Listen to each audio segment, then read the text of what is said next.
Well, basically, the article expands on a New York Times reporting by David Sanger that the Biden administration in March of this year signed off on what's known as the president's nuclear employment guidance. It's a document not too many Americans are familiar with. Many Americans are familiar with the Nuclear Posture Review. It's a much more publicly discussed document, and the Biden administration published its Nuclear Posture Review in 2022. The nuclear employment guidance is generally only issued when there's been a change of significance in the nuclear posture review or in circumstances that requires America to rethink its nuclear war planning. Employment means how we use our nuclear weapons. Now, this is just guidance. Once this has been reported to Congress, the guidance is sent to the Secretary of Defense, who then puts forward the Secretary of Defense nuclear employment guidance, which is the plan. He's telling the warfighters, this is how we will use our nuclear weapons when called upon to do so. As you can imagine, this is an extraordinarily sensitive document. According to the New York Times, no electronic copies exist. There's only a handful of hard copies, and they're very tightly controlled. What's important about this is to, again, put it into context. Right now, the United States is capped to the number of nuclear weapons we can deploy by the New START Treaty. That's a bilateral treaty between the United States and Russia. The treaty was written when, it was, in 2010, the continuation of treaties that went back to 1991, the original START Treaty. When the United States and then the Soviet Union and later Russia had a near monopoly on strategic nuclear weapons in the tens of thousands. We've since then reduced them. I think the Russians have around 6,000 warheads in their arsenal. We have a little over 5,000, but the treaty says you can only have 1,550 deployed warheads. That is, warheads that are ready to be used in a time of war. So the nuclear employment guidance and the nuclear employment plan that the United States has to go to war in nuclear weapons makes use of these deployed weapons. That means that each weapon doesn't exist just to exist. It exists because there's a target out there waiting for it to hit in time of war, accordance to whatever scenario presents itself. That is the war plan. Right now, the vast majority of these weapons are earmarked for a war with Russia. Why? Well, because the primary purpose of these weapons is deterrence. And a key aspect of deterrence is that if Russia were to use nuclear weapons against us, we must convince the Russians that our retaliation would be so terrible that the consequences would far outweigh any perceived benefits Russia might get from using nuclear weapons, therefore the deterrence. So it's not just to say, if you nuke us, we'll nuke you, but to actually have the real capability to strike back and bring harm. We, of course, have reserved nuclear weapons for other contingencies. I mean, we can speculate on what those might be. An Iranian contingency, where if we were, for instance, to take out the Firdos nuclear enrichment plant, it's underground. Conventional bunker busters won't work. We'll probably need to use one of the newly modified B-61 gravity bombs that'll come in, or maybe something else. North Korea, I'm sure, has a nuclear employment plan attached to it. So does China. Perhaps India, perhaps Pakistan in the case of an emergency. Who knows? We might even have a war plan against Israel. We plan for everything. But the number of warheads allocated to these contingencies previously has been minimal. But what's happened since the Biden administration came into power is we've been provoking China over the issue of Taiwan, over the South China Sea. And as a result, we now have to consider the real possibility, some would even say probability, of a full-scale war with China. Now, from the Chinese perspective, because they have to consider the same thing, they have to take into account that they may have conventional either parity or supremacy, superiority in a fight, meaning they'll win a stand-up conventional fight against the United States, which then could prompt the United States to go nuclear. And if the United States is going to go nuclear, one of the things the United States may seek to do is preempt China's ability to strike back at the United States. China currently has a force of a couple hundred Strategic nuclear warheads assigned to liquid fuel missiles. The warheads are detached. The missiles are there. They'd have to be fueled. By the time we detected them fueling, we could strike them, take them out, and China no longer has a nuclear deterrent. So what the Chinese have done is they've sought to modernize and expand their strategic nuclear capabilities. They've built around 360 missile silos spread out in the deserts of Western China. And in those silos, they're deploying what's known as a DF-41. It's a solid rocket. That means it fires instantly. There's no refuel. There's no fueling time. With 10 multiple warheads, independently targetable warheads. That means that each missile that takes off can hit 10 targets. And you have to have 100 of those missiles, you can hit 1,000 targets. Now China's in a place to compete as a peer against the United States. But here's the problem. We have a war plan for Russia to take out about 1,500 Russian warheads.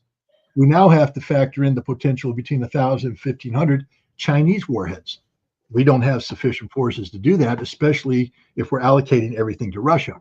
So a new nuclear employment plan has to be put in place. And this plan includes not just how we plan on using, where we allocate these warheads, because trust me, a significant number are going to have to be reallocated from Russia to China.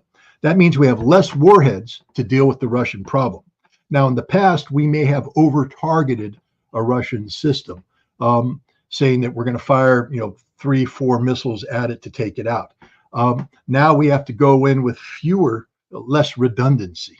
And in that case, we might have to change the operational parameters, meaning rather than wait into a tit-for-tat exchange, preemption may have to become part of our strategy. We may have to be forward-leaning, that if we plan on using nuclear weapons against Russia, we may have to preempt a Russian response so that we can take out more of their weapons up front, and not have to worry about holding back weapons for a second strike or something of that nature.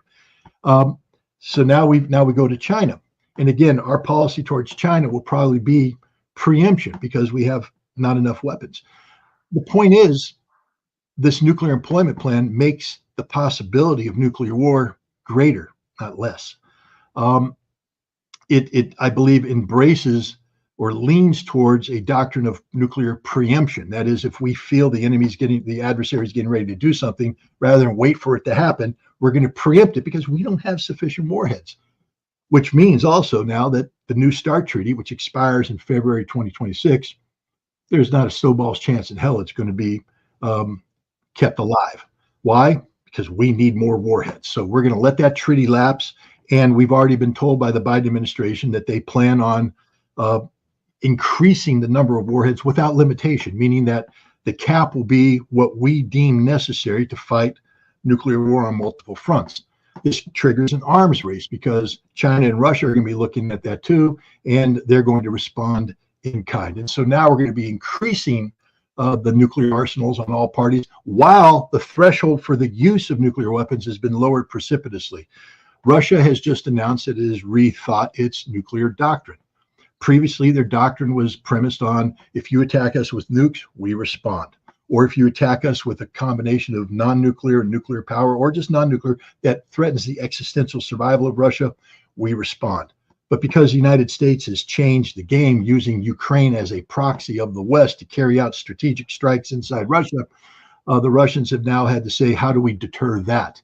And you deter that by lowering the threshold even further and talk about preemption. So I think the Russians have probably adopted their own policy of nuclear preemption, which means that if they feel that the collective West, either directly or indirectly through a proxy, is ready to carry out strategic deep strikes into Russia that threaten command and control, strategic communications, nuclear, that the Russians will preempt that, either non-nuclear or nuclear. Wow, there we are on the threshold of thermonuclear war as we speak. This is happening right now. That's why I call it a highway to hell, because there's no off-ramp. There's literally no off-ramp. Where no one's talking arms control. There is no discussion of disarmament. There is no discussion of getting the New START Treaty back alive. There is no discussion of entering arms control discussions with the Chinese. Nothing. All we're talking about is an arms race. And here's the thing. Deterrence strategy, we've survived since World War II. Nobody's used a nuclear weapon because of nuclear deterrence. It's still a dangerous strategy, but the concept is, I won't use them if you don't use them. But what we've gone with this new nuclear employment plan is from deterrence to warfighting. And the second you move away from deterrence and accept nuclear weapons as a component of your warfighting plans, that means that somewhere out there, there's a scenario where you're going to use nuclear weapons preemptively. And given the tensions that exist in the world today, it's just a matter of time till that scenario manifests itself and we find ourselves in a full-scale nuclear war. Do you consider any role for the European Union right now? Are they talking with the United States, considering these new strategies on the part of the United States, and how dangerous is that for their survival in that region between Russia and the United States, and even with China? I don't think we're having this kind of discussions with the European Union. These are discussions that take place within the framework of NATO. NATO, one could say is the military arm of the European Union, but it's a standalone defensive alliance, military alliance that has a nuclear component. NATO has its own NATO nuclear deterrence in the form of 100 or so American B-61 gravity bombs that we've deployed around 5 bases throughout Europe, including Turkey. And one of the things that NATO has discussed is taking around 20% of these weapons and putting them on full operational status so that they're not locked up in a storage igloo, safed off, can't be used. They're out, ready to be loaded onto a plane. The safety's removed and deployed on a moment's notice. Again, lowering the threshold for the use of nuclear weapons. NATO seems to be satisfied with the American response. NATO wants to ensure that if Russia threatens it with nuclear weapons, that the United States is all in. One of NATO's biggest fears is that the United States would seek to have a nuclear conflict limited to Europe only and just sit back and let Europe burn. Europe feels safe if they say the United States is going to burn with us, because then the United States might not act precipitously and other nations might take it seriously and not seek to provoke, other nations being Russia. But Germany has just agreed to allow intermediate range missiles back on its soil. These missiles were eliminated by the INF Treaty. The last ones were pulled out of service and destroyed in 1991. We've had decades now without these destabilizing weapons in play. Now we're going to put them back. Again, what I talked about, if Russia has a forward-leaning doctrine of preemption, and we have a doctrine of preemption, now we deploy intermediate range missiles. Remember, the Russians talk about, a range of threats, nuclear and non-nuclear, to their command and control, et cetera. If you have the Dark Eagle hypersonic missile, even if it doesn't have a nuclear warhead, deployed in Germany, in 7 minutes after launch, it can hit Moscow, taking out Russian leadership. That's the same as a nuclear threat. And if Russia detects that those missiles are getting ready to launch, Russia will preempt with nuclear weapons. This is an extraordinarily destabilizing move, and NATO seems to be okay with it. One would like to believe that the German people would reenact what their forefathers did back in 1981 and take to the streets. 400,000 went to Bonn in 1981. Hundreds of thousands took to the streets in 1982, helping lead to the fall of the government of Helmut Schmidt in 1983. Over 1 million Germans went to the street, putting pressure on the Germans, who then acceded or agreed to the Intermediate Nuclear Forces Treaty. Even though it was a bilateral treaty between the United States and the Soviet Union, there was a component in there where Germany agreed to get rid of its Pershing 1 missiles as part of this treaty, recognizing the inherent destabilizing impact that these weapons had. This was brought about because the German people said, no, we don't want this. So it'd be nice if the German people could replay that history and go to the streets and say, no, we don't want the Dark Eagle on our soil.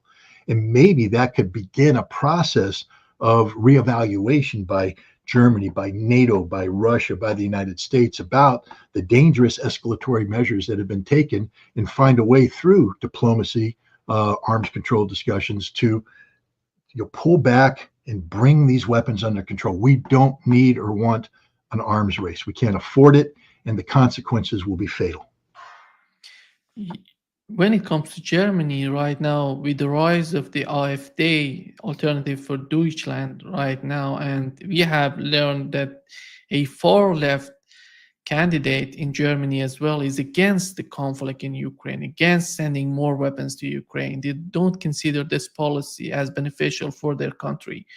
But do you think they're going to change their policy, that they may decide that we don't need these missiles on the German soil? Well, right now we can't rely on either the Alternative for Deutschland or this new Sarah. I can't pronounce her last name. I apologize to her. But basically, she's a noted left-wing politician who broke away from the left party this year to run because she doesn't agree with their policies. So we have sort of the far left and the far right both saying that support for the war in Ukraine is wrong. That Germany would be better off with better relations with Russia. And they're both anti-immigration and they're both Eurosceptic. So, but the thing is, when you bring them together, I think, they just had regional elections in Saxony and Thuringia, two eastern states in Germany, part of the former East Europe, where there's a lot of resentment to the West about unification, how it's happened. The economy's not clicking the way it wants, and they don't view Russia the same way that I think the propagandized Western part of Germany does. So, for instance, in Thuringia, the Alternative for Deutschland, AfD, came in first place. They won. They won the most votes. In Saxony, they came in a close second place. The ruling coalition collapsed. The three parties that are in it, the Greens, the leftists, and the Christian Democrats, I think, they're down. They're sort of out of play. But the problem is there's not that it was the Social Democrats. The Christian Democrats are the lead opposition. They actually won in Saxony and came in second in Thuringia. Now, one would think that, and then the Sarah Wagenknecht party, they came in third in both Saxony and Thuringia, doing quite well. If the problem is that there's probably going to be a coalition formed between the Christian Democrats and the other parties that aren't the Alternative for Deutschland and the Sarah Wagenknecht party, that will be able to come up with a governing majority. So they'll keep these two parties out of power, even though together they're the dominant power. That might work this year, but Germany's collapsing politically right now. There's this great discontent, and national elections are next year, and there I think you're going to see that the Alternative for Deutschland and the Sarah Wagenknecht party cannot be ignored, that they are going to get the kind of votes necessary to empower them to play a role, if not a leading role, at least a participatory role in a ruling coalition. They cannot be ignored. And once that happens, Germany will have no choice but to change. I think, first of all the politicians today that are supporting the policies towards Ukraine, towards Russia, will be voted out. They will not be in power this time next year. Germany will have a new coalition that will have to yield to the will of the people. That will have to reflect the desire of the people. Germany economically can't sustain its support for Ukraine, and it can't exist without access to cheap Russian energy. These are two realities that are going to manifest themselves politically inside Germany in the national elections this year or next year. If it goes in that direction, do you think how influential that would be for the European Union? Are they going to be able to influence other countries? First of all, there is no European Union without Germany. Let's just be straight up. And so the European Union will be influenced by that. Germany, a German government that decides not to support Ukraine means the European Union stops supporting Ukraine because it's a consensus-driven organization. And Germany is not Hungary. It can't be bullied. It can't be pushed out. Also keep in mind that Macron himself is under a tremendous amount of political pressure right now, facing impeachment because he refused to empower the duly elected representatives of the French people who elected people from different parties. They wanted to come together, presented their coalition government, and Macron said no. So now he's headed towards a constitutional challenge that may cost him his presidency, which means that's the end of Macron. England, even though Great Britain is not part of the European Union, still very influential power on the continent. It's facing tremendous amount of internal difficulties, budgetary, political, etc. Fact is, I don't think there's a country in Europe right now where there isn't some sort of stewing political crisis. The European Union is not healthy. It's fracturing as we speak. And a Germany that said we're going to change direction would be the end of European unity regarding Ukraine and Russia. Yeah, here is we had a global security forum. Let me put it out here. And they were arguing, global security forum, that they're thinking that Ukraine is winning, and the Kursk incursion was showing how weak Russia is, and they're not capable of defending themselves. And there are two concepts, Scott, when it comes to NATO and Russia. Right now, with the reality on the battlefield, we know that what's going on, and we've talked about it. But it seems that in the mind of Europeans, together with the United States, those people who are policymakers of this conflict, they don't believe that they're losing and that there is no way that Ukraine being capable of winning this conflict. How we can bring these two concepts, the Russian concept that they're thinking that they can continue this conflict and Ukraine has nothing to influence the reality of the conflict. On the other hand, the NATO countries who are thinking that they can inflict suffering on Russia the way that at the end of the day Russia would lose. Is it possible to have some sort of negotiation, some sort of mutual understanding between these two parts? No. First of all, Russia doesn't care what the West thinks. I mean, let's just put the two realities. One is fact-based, the other one is fantasy-based. The Russian reality is a fact-based reality. Russia is going to win this war. Ukraine can't beat them. And if NATO wants a fight, then everybody dies. That's the Russian position. The NATO position is that we can bleed Russia to death by using Ukraine as a proxy.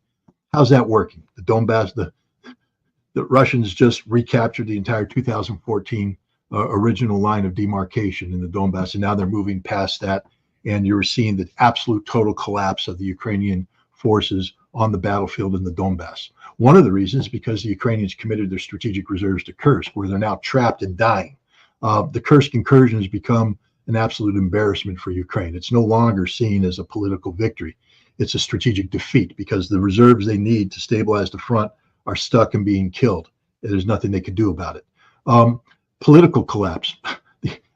Almost the entire cabinet resigned yesterday. Zelensky is collapsing. His political support is collapsing. Economically, Ukraine will not survive this winter, and that's one of the realities that Ukrainian politicians and their supporters in the West are coming to grips with. Ukraine will not survive this winter. It's just true. So when you look at it from the Russian perspective, why would you waste any time dealing with the fantasy-driven theories of the West? Russia has always said, we're willing to talk. Sit down at the table, but you have to be in touch with reality. We're only going to discuss the reality of the situation. We're not going to discuss any of your fantasy, any notion that Russia is going to return the 4 territories that were annexed after the referendum: Kherson, Zaporizhia, Lugansk, and Donetsk. Russia's not going to allow Ukraine to have 1 square inch of that land.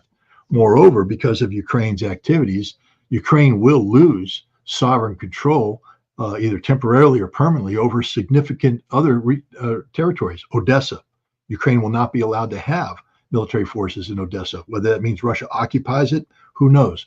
Kharkov, Sumy just, thanks to the Zelensky government, Sumy's given a death sentence because now Russia will not allow Ukraine to have sovereign control over that. And you could probably guess in Dnipropetrovsk and Mykolaiv, same thing. Any of the Ukrainian territories that border parts of the Russian Federation, which have been embroiled in this conflict, are going to be demilitarized and denazified, whether that means permanent occupation and eventual absorption or temporary occupation. It doesn't matter. Ukraine will cease to exist as a modern nation state after this. It'll be a dysfunctional state unless that it's ruled by a pro-Russian government, which is probably its future. That's the best Ukraine's going to get right there. They're not going to get anything better than that. They had a chance. Putin put a proposition on the table in June He said, "Here it is. It's the Istanbul Communique updated for current reality. You've lost Lugansk, Donetsk, Zaporizhia, and Kherson. You're not getting them back, but the rest of Ukraine is yours if you meet the following conditions." Ukraine opted out of that. Now they've continued to attack. They attacked the Kursk nuclear power plant. They invaded Kursk, and they expect the Russians to keep that proposal on the table. That proposal is gone. The only thing waiting for Ukraine is unconditional surrender. The West can't accept that. The West can have as many conferences as they want. It doesn't matter. Not a single one of those conferences is going to change the reality on the battlefield. Every day the situation gets worse for Ukraine. Every day the situation gets worse for Europe. And at some point in time, this reality would hit home, so that even the European Union, the NATO propagandists, when they come together in a forum, they can't even lie to themselves anymore, because it's just so obvious what the truth is. It's going to be like that moment in the bunker in the movie Downfall, where Hitler's moving imaginary armies around and his generals have to tell him, Steiner ain't coming. There is no 12th Army. The 9th Army doesn't exist. You're moving imaginary forces. And that's what's going to happen when the West, they're going to say, well, if we do this, if we do that, we do this, and eventually someone's going to have to say, you can't do any of that because none of that exists. It's done. Yeah, right after the Kursk incursion, the Putin administration was talking about that they're not willing to negotiate anymore. But the day before yesterday, we've learned that Putin again is talking about negotiation, political settlement. Whenever you see this attitude on the part of the Russians, on the other hand, you see nothing coming out of the NATO countries, especially the United States. It seems to me that in their mindset, talking about peace talk, talking about political settlement is a sign of weakness. It's not just about Russia. It's in China, it's in the Middle East, it's all these endless conflicts that we're witnessing right now is because of this type of mindset that the West has right now. And and nobody understands what would be the benefit out of this, because there was no benefit in Iraq, Afghanistan, in the Middle East. Right now, with China, with Russia, can we understand what there is no diplomacy? There is no mindset that think of diplomacy in the West. Why diplomacy would be a weakness, a sign of weakness in their mind? Well, the problem is the United States, NATO, and the European Union and their allies in the Pacific have committed to a strategic concept of achieving the strategic defeat of Russia using the Ukraine proxy conflict as the mechanism. And so to them, anything that doesn't result in the weakening of Vladimir Putin, in causing Russia to pull back from demanding Ukrainian neutrality, that doesn't, I mean, some people would say doesn't result in Putin being removed from power and Russia returning to being a submissive nation, yielding to the demands of the West, a la Boris Yeltsin in the 1990s. Anything less than that is a strategic defeat of the West. And it is. That's the problem with overcommitting in your strategic objectives. We saw Israel do that against Hamas. We're going to destroy Hamas. We're going to destroy Hamas. Well, you can't destroy Hamas. Therefore, you've lost the war by definition, because you haven't achieved what you have sought to do. And it puts Netanyahu in a very difficult political situation. The same thing with the United States, Europe, and NATO. They've committed to the strategic defeat of Russia in Ukraine. And a Russian victory, therefore, puts them in a very difficult situation, because now not only is Russia stronger, but they've lost the proxy tool that they were hoping to achieve the defeat of Russia with, and they still have this policy, which means there will now have to be a policy reversal, which is never a good thing for politicians, especially in the political seasons. For instance, you can't see the Biden administration right now admitting they've been wrong on Ukraine all along. That would be disastrous for Kamala Harris. You can't see the German government admitting that it's been wrong on everything, because that ends any chance they have of staying in power next year, even though that seems to be nil. Same thing with Macron. All of these political leaders have deployed tremendous amount of political capital into the strategic defeat of Russia. So from the Russian perspective, to say we're open to negotiations, remember, Russia's saying this for a number of reasons. One, because they know that the terms they're setting, because remember, it's not open-ended negotiations, it's based upon present reality. And the West can't accept the present reality because the present reality certifies a Russian victory. Two, Russia has its strategic objectives set elsewhere. It's seeking to destroy the rules-based international order, and it's going to do that through the strengthening of the BRICS forum, the BRICS community. Russia's hosting a BRICS summit in Kazan at the end of October. Here they look to expand BRICS dramatically. I mean, Turkey is just accepted. Turkey is a NATO member, and it's just accepted. Turkey's regional ally, Azerbaijan, is moving in that direction. Iran and Saudi Arabia are already in. So is the United Arab Emirates. Venezuela is talking about joining. Malaysia is talking about joining. I mean, literally, BRICS has become the global center of gravity that's rapidly outpacing whatever critical mass the G7 possessed. It's becoming the powerhouse. One way to disrupt this is for Russia to get involved in a regional conflict that turns with global implications in Europe, in Ukraine. And so, Russia is doing everything they can to mollify India, China, South Africa, and others who keep calling for peace. You just saw today, the Chinese and the Indians are saying, "Hey, we're open for peace talks." And Russia trying to bring together a consensus-driven group in Kazan can't say, "No, hell no, we're not doing that." They're going to say, "Well, yes, Russia, makes you look like a jerk." Russia has to say, "Sure, we're open to it, but here are the conditions." And the problem is India and China, everybody else recognize the Russian condition as being realistic, which means there will be no negotiations because the West cannot concede defeat at this point in time. I think we're going to have to see the total collapse of Ukraine.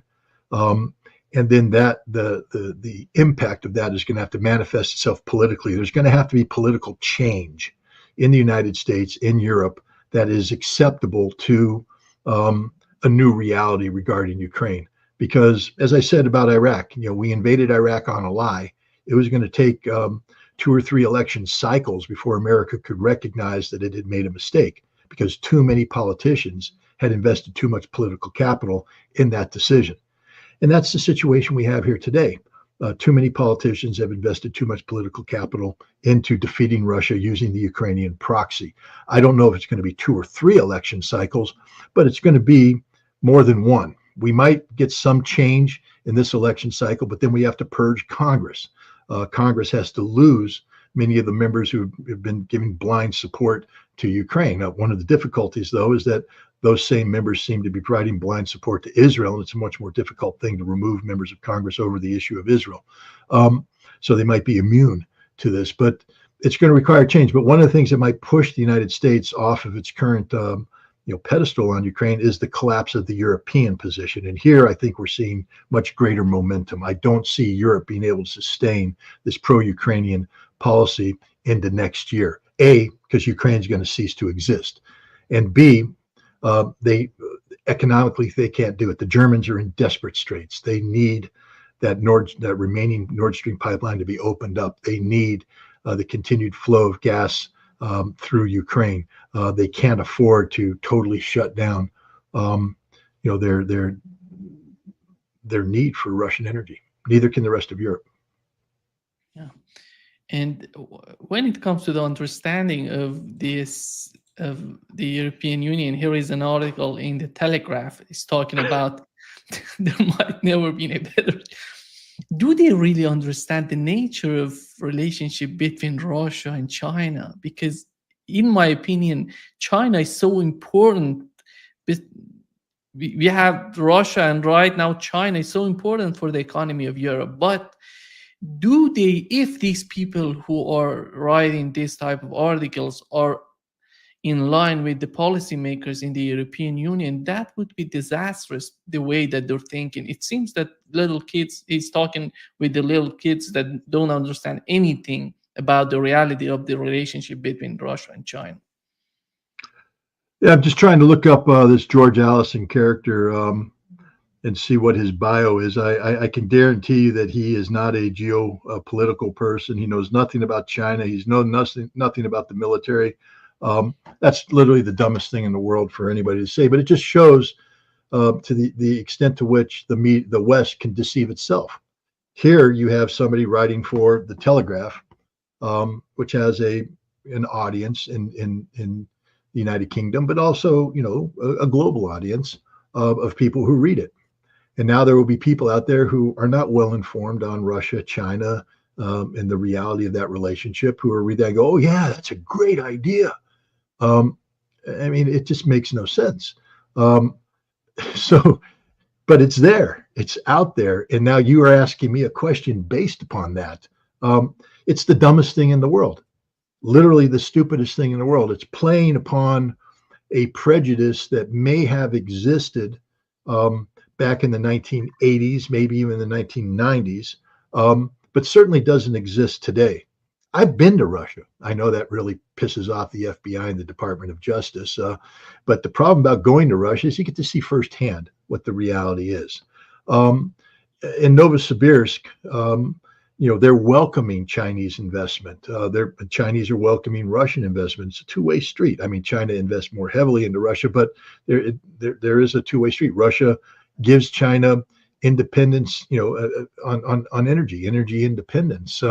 Doesn't have to worry about the potential of blocking of strategic sea lanes of communication, and not oil. It's all coming in from Russia right now. They match each other geopolitically by helping Russia stand up to NATO in the West and Ukraine. Russia helps China stand up to NATO and the United States in the Pacific over Taiwan. It's a mutually beneficial relationship that extends into BRICS. Russia and China are the heart and soul of BRICS. They're trying to get India to come in, and China needs India to come in, and India won't come in if it was just China, but Russia helps doing that. So the Russian diplomacy plays a role in this. The bottom line is these two nations have a relationship that extends well beyond the genuine, sincere friendship that exists between Vladimir Putin and Xi Jinping. I mean, that's one thing. But the two nations now are strategically aligned. And the more they work together, the more comfortable they get with each other. And I don't think there are a handful of right-wing Russian nationalists who are very fearful about the lack of Russian population in the Far East. And, they're concerned about the Chinese flooding the border and taking over. That's just not a scenario that's even worth discussing, because it's not being considered by China. And the Russian leadership, the real Russian leadership, is not worried about it because it doesn't manifest itself. They're worried. They're not worried about. What they're working for is building a mutually beneficial relationship with China based upon parity, equality, mutual respect. Everything that Mr. Allison's article apparently pretends to believe doesn't exist. Yeah. And getting back to the conflict in Ukraine, here is Zelensky talking about if they're going to attack Russia on the Russian soil. We capture Russian troops to replace. Нам не потрібна російська територія. Я це завжди. We don't need the Russian territory. Our operation is aimed to restore our territorial integrity. We capture Russian troops to replace them with the Ukrainian. We tell them, we need our military soldiers in exchange with the Russian ones. The same attitude is to the territories. We don't need their land. Is the plan to take more territory? I will not tell you. Sorry, I can't speak about it. It's like the beginning of this Kursk operation. With all respect, I can't speak about it. I think that the success is very close to surprise. But conceptually, you have this territory now. You say you don't want to keep it long term. Conceptually, we will hold it. Conceptually, we will hold it. Yeah. And do you understand what he's talking about? Because it seems to me that he's just not confessing that they want to do this again and again if they're allowed to do this. Not what he's saying. Well, this is a desperate man who is playing off of a Western narrative.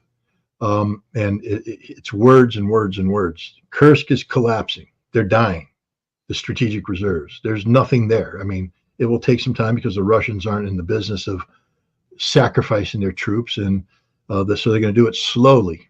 But it's over. There's not going to be a second Kursk where the Ukrainians are going to get the troops. Meanwhile, on the Donetsk front, the front is collapsed.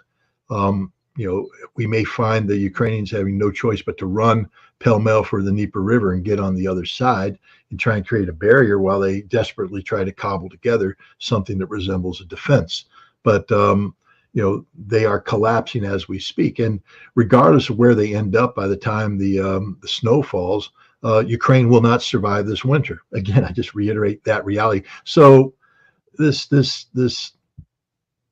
dribble coming out of Zelensky's mouth is meaningless. It literally is meaningless. The only thing that matters isn't what comes out of his mouth, it's what happens on the battlefield. That's all that matters. Yeah. And do we know, Scott, what was happened to that F-16 and that jet's crash? And who did that? It was on the part of Ukrainians, it was Russians who hit this F-16, or something else?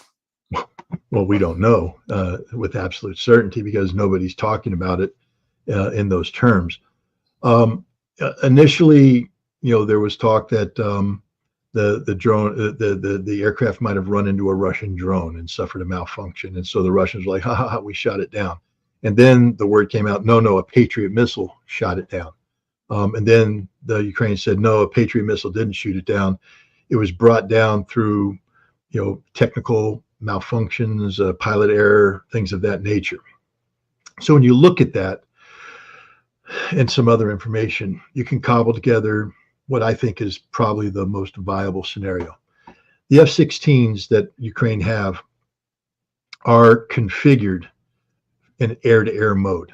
They're not air-to-ground delivery systems yet. They're designed right now to be employed in a similar way that American aircraft, Israeli aircraft, British aircraft were deployed back in April to protect Israel from Iranian cruise missiles, drones, etc. Sort of a forward line of defense to visually or through radar or heat acquire a target and shoot it down with an air-to-air missile.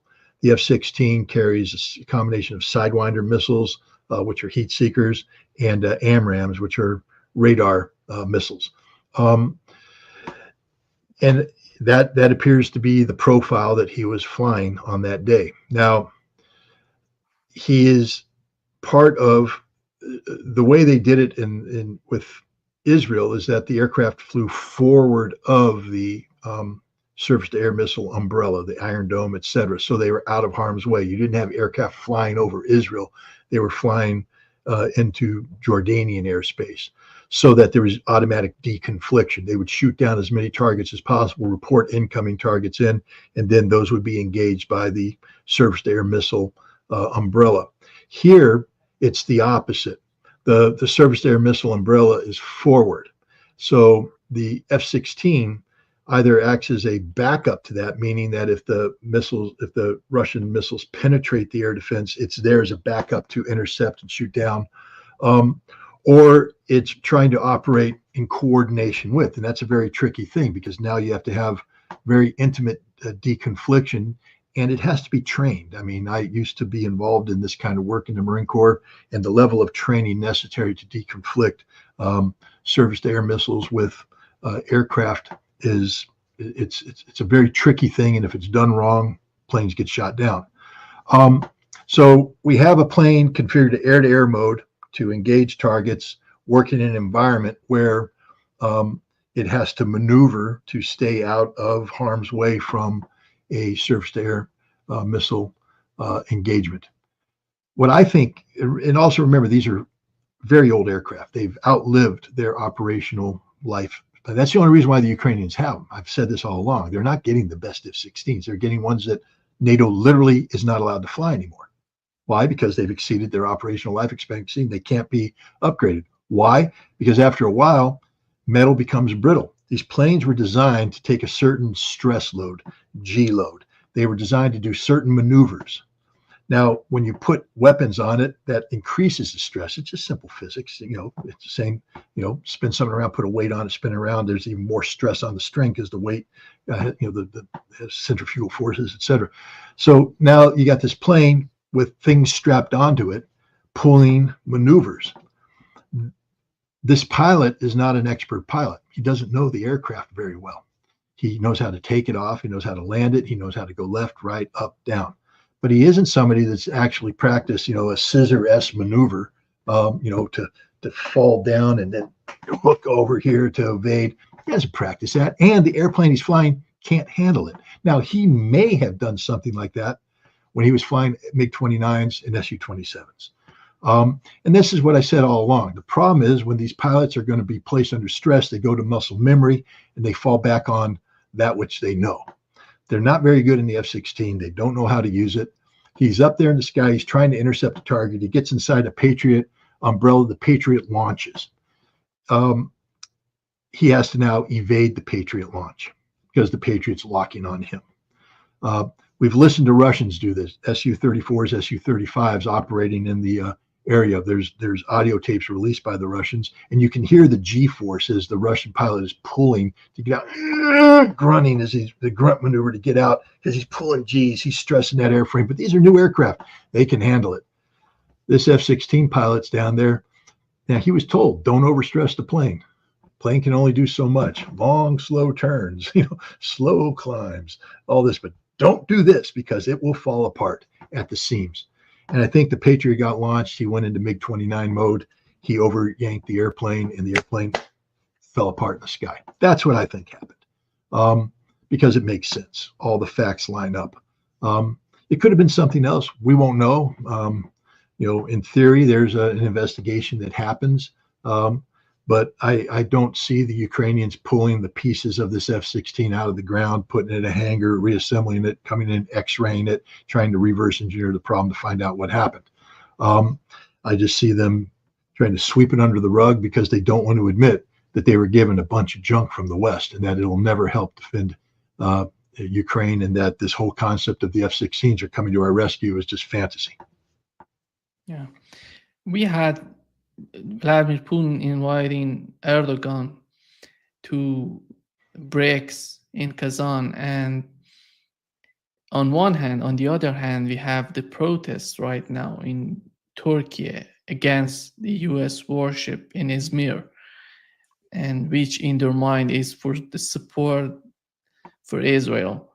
And how we can understand the behavior of Turkish government right now? Are they trying to keep the balance between the East and the West, or the population, the public opinion, because of the conflict in Gaza between Israelis and Gaza and Palestinians, is just forcing the government to go to the East? I think Erdogan has made a strategic decision. He hasn't vocalized this outside of his inner circle, but Turkey's future is not with Europe. Europe doesn't want Turkey. That's just the reality of it. If you recall, Turkey almost went to war with France over Libya. And Turkey's almost gone to war with Greece all the time. NATO member. The European Union doesn't want Turkey. Russia's turned out to be Turkey's best friend, helping empower Turkey geopolitically by providing the Turk Stream pipeline, which helps position Turkey to be what it always wanted to be, a regional gas hub. Something the United States and Europe aren't a fan of. Turkey's looking at BRICS. Turkey's looking at this Eurasian Economic Union. Turkey's looking at Eurasia in general and saying, that's what we want. Remember, Erdogan is sort of an old Ottoman guy at heart. And so he's looking at the Turkic peoples of Central Asia, and he's saying that's a place where Turkey can have, influence. But he also has decades of secular, a heavy secular presence in the Turkish ruling establishment that he can't just do away with overnight. Many of the Turkish military have strong NATO roots. Now, he's purged a lot of that. I think the senior leadership, right? He learned from 2016 that you can't trust the NATO trained generals. So he's purged those out, but there's still residual there. There's still elements in there. The Turkish population, it's hard to make that divorce, that strong divorce. And so Erdogan's riding this out until it becomes obvious what the solution needs to be. It was like Putin. Putin couldn't divorce himself from the West. It took the West sanctioning Russia to liberate Putin to say, I'm done with the West, because there was too much of Russian society was intertwined with the West. Too much of Turkish society is intertwined with the West. You can't have a hard divorce. It's going to have to be a gradual process of de-entangling, or a crisis will have to happen similar to what the sanctioning of Russia did that liberates Erdogan. But what Erdogan doing is positioning himself right now to make the jump that inevitably will be made. Turkey will stop being a NATO member sometime down the future. And when they do that, it's the end of NATO. NATO will collapse like a house of cards. Yeah. And unfortunately, I just got to let you know, I've got to run in a couple minutes because I have a 12:30 hard stop. Okay, just to wrap up this session, how did you find the latest talk of Netanyahu arguing that they're gonna eliminate Hamas from Gaza? And in the map that he was showing to us, there was no the West Bank on the map. It seems that it just disappeared. That they're considering it as a part of Israel. This is the problem with Netanyahu. He's so detached from reality right now. He's playing to a domestic political base, and he's gambling on the fact that the United States won't do anything about it. And we saw that Mr. Miller, the State Department spokesman, when asked about this map, said, "I don't want to comment on it. I don't want to comment on it, because to comment on it would be to expose the lunacy of Netanyahu and his far-right coalition, which is genocidal, apartheid state, and that map proves it. That map literally proves it." But nobody wants to admit that the International Court of Justice is right in indicting these people and accusing them of what they've accused them of, genocide and being an apartheid state. Netanyahu is playing a very difficult political game. He's under tremendous pressure from within and from without. And if he makes one mistake, normally people would say that's a mistake, posing with that map. But what that did is actually solidify his standing with a significant segment of Israeli society that went, yes, greater Israel, that's what we want. At a time when he's under pressure to have a ceasefire in Gaza, so to bring the remaining hostages home. So he's